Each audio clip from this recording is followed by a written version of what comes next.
A morte do Crapa realmente foi uma coisa que comoveu, né, toda a refinaria e todos que estavam próximos, e a situação inclusive da família do Crapa, né, porque a empresa não acatou a CAT e recorreu até a instância maior em Brasília e perdeu administrativamente, né. Hoje eu não sei como que está a situação, mas até março a viúva recebia pela Previdência, né, como acidente de trabalho, até março, não sei agora, mas ainda não recebia pela Petros, até hoje, como acidente de trabalho. Infelizmente é quase sempre assim, né? Com a morte de uma pessoa, muitas vezes é que você consegue, nesse momento de comoção, algumas, né, trabalhar as melhorias, porque antes, quando não tem essa comoção, eu acho que é muito difícil até.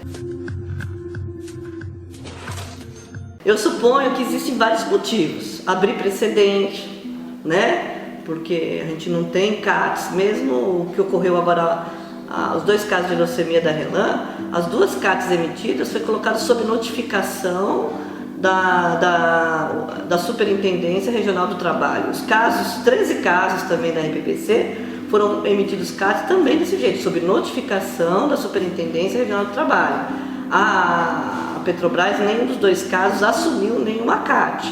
E do Crapa, ela recorreu, porque a CAT foi feita pelo sindicato e não pela empresa. Então ela recorreu. Então eu acho que tem um montão de coisas, né? É não abrir precedente, é não reconhecer o problema, e assim, né, que vai causar vários problemas administrativos, jurídicos. Acho que foi em 2006, o Ministério Público do Trabalho procurou alguns agentes servidores públicos para poder dar conta de uma denúncia que o sindicato do Litoral Paulista tinha feito. E essa denúncia tinha uma lista de trabalhadores que estavam com alteração hematológica e que estavam em locais que não se considerava isento de risco. Eles tinham sido afastados dos seus locais de trabalho, mas estavam em outros. E o sindicato então não concordava que aquele local que eles tinham sido afastados era isento de risco. No meio do segundo semestre de 2006, o sindicato, junto com a refinaria, propôs um curso que a gente já vinha dando já há algum tempo para os trabalhadores do benzeno, o grupo de trabalhadores do benzeno. E durante o curso, então, um trabalhador levantou e falou que tinha um colega, Roberto Crapa, internado naquele dia que a gente estava dando o curso. E em 5 semanas, o Crapa veio a falecer do diagnóstico à morte. A gente resolveu então visitar os locais que 13 trabalhadores estavam alocados, que tinham alteração hematológica segundo a denúncia. E o Ministério Público então fez um grupo, junto com o Ministério Público, fez uma proposta de que criasse um grupo de trabalho que participasse o sindicato, o GTB e a empresa, e levantasse todos os problemas, né? Nesse levantamento, ele ia servir para se basear um TAC, um termo de ajuste de conduta no Ministério Público de Trabalho. Esse TAC foi negociado durante 6 meses e no dia que deveria ser assinado, a empresa se recusou a assinar, né?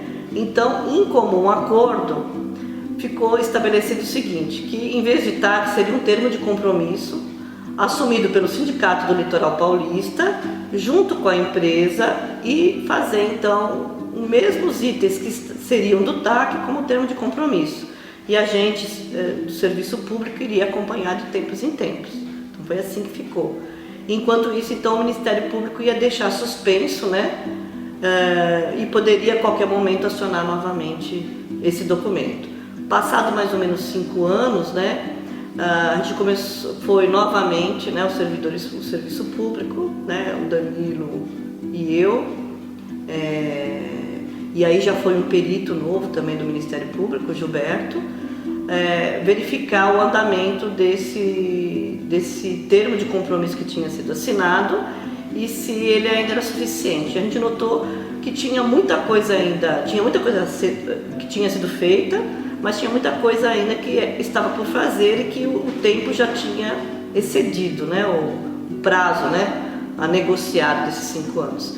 Então, novamente, foi feito um novo documento, aí ampliando mais ainda, né, as áreas, né, de melhoria, porque tinha sido feito para uma área, né, onde tivesse corrente acima de 1% de benzeno, mas a gente achava que aquilo era um primeiro momento, porque na realidade o PPOB é de toda empresa, que deveria ser expandido para toda empresa. Então, o Ministério Público chamou novamente para si e tentou fazer novamente um TAC, aí ampliando, né, o que já tinha sido negociado. Novamente, a empresa se recusou a assinar o TAC, né, e o Ministério Público de Trabalho, então, formulou uma ação civil pública que está correndo até hoje.